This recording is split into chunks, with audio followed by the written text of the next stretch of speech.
नाज़रीन आदाब। 4 दिसंबर 2023 मुताबिक 19 जमादुल अव्वल के अवधनामा वॉइस एडिशन में आपका खैर मकदम है। आप समाअत फरमाने जा रहे हैं अवधनामा में शाह अहम खबरों के खास हिस्से। लोकसभा इंतखाबात से ठीक पहले भारतीय जनता पार्टी ने इतवार को अपनी मकबूलियत का जबरदस्त मुजाहरा करते हुए 3 हिंदी बोलने वाली रियासतों मध्य प्रदेश, राजस्थान और छत्तीसगढ़ में बड़ी जीत दर्ज कराई है। तेलंगाना समेत 4 रियासतों के इंतखाबात में वोटों की गिनती में बीजेपी की अहम हरीफ कांग्रेस को राजस्थान और छत्तीसगढ़ में जोरदार धचका लगा है और वो इन दोनों रियासतों में अपनी हुकूमत खो बैठी है। लेकिन पार्टी ने जुनूब की एक अहम रियासत यानी तेलंगाना में एक बड़ी कामयाबी हासिल की है। असेंबली इंतखाबात में भारतीय जनता पार्टी की जबरदस्त जीत के बाद मरकजी वजीर दाखिला अमित शाह ने इतवार को सोशल मीडिया पर अपनी पोस्ट में लिखा कि मुल्क के लोगों के दिलों में सिर्फ मोदी जी हैं और खुशामद और जात पात की सियासत के दिन खत्म हो चुके हैं। वहीं कांग्रेस पार्टी के लीडरों ने हिंदी बोलने वाले खित्ते की 3 अहम रियासतों के असेंबली इंतखाबात में भारतीय जनता पार्टी से मिली करारी शिकस्त के दरमियान एक बार फिर इलेक्ट्रॉनिक वोटिंग मशीन यानी ईवीएम पर उंगलियां उठाना शुरू कर दी है और इसके कुछ लीडरों का मशवरा है कि ईवीएम के अमल को शफाफ बनाने पर जोर दिया जाए। दिल्ली हाईकोर्ट ने पर्दानशी मुस्लिम खातून की तरफ से दायर दरख्वास्त पर दिल्ली पुलिस कमिश्नर को नोटिस जारी किया है, जिसमें कसूरवार पुलिस अफसरान के खिलाफ मुकम्मल तहकीकात और कानूनी कार्रवाई का मुतालबा किया गया है। खातून को बगैर नकाब के उसके घर से चांदनी महल थाने ले जाया गया था। नोटिस जारी करते हुए जस्टिस सौरभ बनर्जी की बेंच ने केस से मुताल्लिका सीसीटीवी फुटेज को महफूज रखने का हुक्म दिया है। उत्तर प्रदेश हुकूमत ने रियासत के सभी सरकारी इमदाद याफ्ता मदारिस में बुनियादी सहूलियात और उनमें दर्स व तदरीस की खिदमात अंजाम देने वाले टीचरों और दीगर मुलाजमीन की तालीमी लियाकत की जांच करने का हुक्म दिया है। तो वहीं मदरसा बोर्ड के चेयरमैन ने बार बार मदारिस की जांच पर अपने तहफ्फुजात का इजहार करते हुए उससे तालीमी सरगर्मी में रुकावट पैदा होने की बात कही है। उत्तर प्रदेश मदरसा बोर्ड के चेयरमैन इफ्तिखार अहमद जावेद ने इस पर नाखुशी का इजहार करते हुए कहा कि मदरसों की जांच अब एक रूटीन अमल बन गया है और बार बार जांच होने से मदारिस में तालीमी अय्याम और दीगर सरगर्मियों पर असर पड़ता है। बता दें कि जांच मुकम्मल कराकर रिपोर्ट 30 दिसंबर तक मदरसा एजुकेशन बोर्ड के रजिस्ट्रार को सौंपने की हिदायत दी गई है। आलमी खबर इदारे के मुताबिक गजा में जंगबंदी के खात्मे के 2 रोज हो चुके हैं और इसराइल ने इन 2 दिनों में गजा पर 400 से ज्यादा बार हमले किए हैं। ज्यादातर हमले खान यूनिस और जबालिया कैंप पर किए गए हैं। इसराइल की इस वहशियाना कार्रवाई में 24 घंटे के मुख्तसर वक्त में 700 से ज्यादा फिलिस्तीनी शहीद जबकि 5000 से ज्यादा जख्मी हुए हैं। उत्तर प्रदेश के वजीर आला योगी आदित्यनाथ ने कहा कि गुज़िश्ता 6.5 सालों में रियासत के 6 लाख से ज्यादा नौजवानों को सरकारी मुलाजिमतें फराहम की गई हैं। डिजिटल इंडिया, पीएम स्वनिधि जैसी मरकजी और रियासती हुकूमत की मुख्तलिफ स्कीमों का फायदा उठाते हुए नौजवानों को रोजगार से जोड़ने के काम को मुनज़्ज़म तरीके से आगे बढ़ाया जा रहा है। रियासत में लाखों नौजवानों को रोजगार और रोजगार की जमानत मिली है। पीएम विश्वकर्मा योजना, ओडीओपी योजना, प्रधानमंत्री मुद्रा योजना, विश्वकर्मा श्रम सम्मान योजना, प्रधानमंत्री युवा सेल्फ एम्प्लॉयमेंट स्कीम और चीफ मिनिस्टर युवा सेल्फ एम्प्लॉयमेंट स्कीम जैसी कई स्कीमों ने करोड़ों लोगों को रोजगार से जोड़ा है। रियासती हुकूमत का वाज़ेह इरादा है कि किसी भी नौजवान के साथ इम्तियाजी सलूक न किया जाए।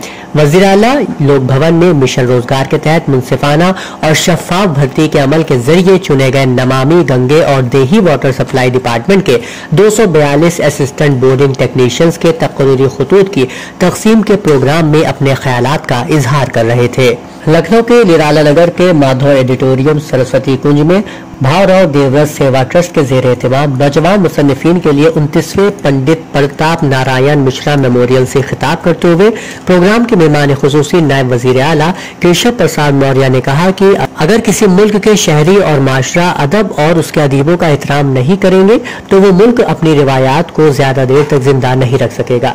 यही अदब और अदीब ही हमारी रिवायत को कामयाब बनाते हैं, इसलिए उनका एहतराम करना हमारा फर्ज है। भावराव देवव्रत सेवा ट्रस्ट नौजवान उदबा को एजाज देकर इस कौमी जिम्मेदारी को पूरा कर रहा है। इमाम ईदगाह लखनऊ काजी शहर मौलाना Khalid Rashid Firangi Mahali chairman Islamic centre of India Firangi Mahali ने इस्लामिक सेंटर ऑफ इंडिया में 172वें मुफ्त तिब्बी कैंप का इफ्तिताह किया। उन्होंने कहा कि इस कैंप का आगाज जनवरी 2000 में वालिद मरहूम मौलाना मुफ्ती अबू तैयब अहमद मियां फिरंगी महली की सरपरस्ती में हुआ था। ये हर माह की पहली इतवार को लगता है। अब तक इन कैंपों से बिला तफरीक मजहब मिल्लत हजारों अफराद मुस्तफीद हो चुके हैं। بزم زندہ دلان اودھ کے تحت کلام علوی کا رسم اجرا بمقام سارا میرج ہال گولہ گنج میں منعقد ہوا، جس کی صدارت چودھری یحییٰ سندیلوی اور نظامت حسنین رجولوی نے کی۔ بطور مہمان خصوصی وسیم احدر، مرتضی علی، شکیل انصاری اور ڈاکٹر ثروت تقی وغیرہ شریک رہے۔ اودھ نامہ میں شائع جہنما خبروں کے مطابق اسلامی جمہوریہ ایران کے صدر سید ابراہیم رئیسی نے آئین کے نفاذ کی ذمہ داری کے زیر عنوان دوسرے قومی سیمینار سے خطاب کرتے ہوئے کہا کہ ہماری جانب سے غزہ اور فلسطین کی حمایت ملک کے بنیادی آئین پر استوار ہے۔ صدر ایران نے کہا کہ دنیا کے سیاسی حالات اور علاقے کے بعض رجحانات سے ہم اپنی خارجہ پالیسی کے بنیادی اصولوں سے روگردانی نہیں کر سکتے۔ انہوں نے کہا کہ فلسطینی بچوں کے خون نے سب پر حقائق روشن کر دیے ہیں اور پوری دنیا میں جو عظیم اجتماعات اور مظاہرے ہو رہے ہیں وہ اس بات کا ثبوت ہے کہ غاصب صہیونی حکومت کے مظالم اور نسل پرستی سے دنیا واقف ہو چکی ہے۔ فلسطینی انسانی حقوق کے گروپوں نے ہفتے کے روز بین الاقوامی فوجداری عدالت کے پروسیکیوٹر کریم خان سے ملاقات کرنے سے انکار کر دیا۔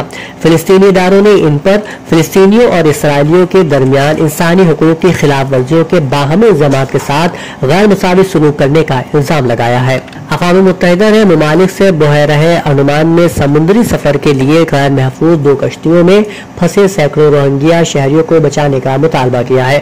ڈان اخبار میں شائع رپورٹ کے مطابق ہزاروں کی تعداد میں روہنگیا مسلمان، جن پر زیادہ تر بدھ مت کی اکثریت والے ملک میانمار میں بہت زیادہ ظلم کیا جا رہا ہے، ہر سال خستحال کشتیوں میں اپنی جانوں کو خطرے میں ڈال کر طویل مہنگا سمندری سفر کر کے ملیشیا اور انڈونیشیا پہنچنے کی کوشش کرتے ہیں۔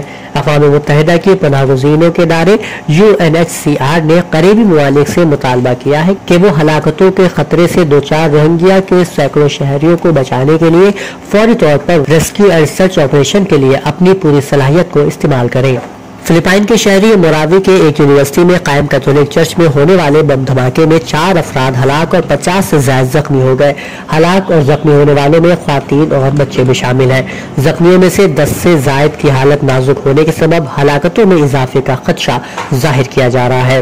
فرانس کے دارالحکومت میں چاقو بردار شخص نے اللہ اکبر کا نعرہ بلند کر کے راہگیروں پر حملہ کر دیا، جس کے نتیجے میں ایک جرمن شہری ہلاک اور 2 دیگر شہری زخمی ہو گئے۔ عالمی خبر رساں ادارے کے مطابق پیرس کے ایفل ٹاور کے نزدیک پولیس نے تعاقب کے بعد مشتبہ حملہ آور کو گرفتار کر لیا، جس کی عمر 26 سال ہے۔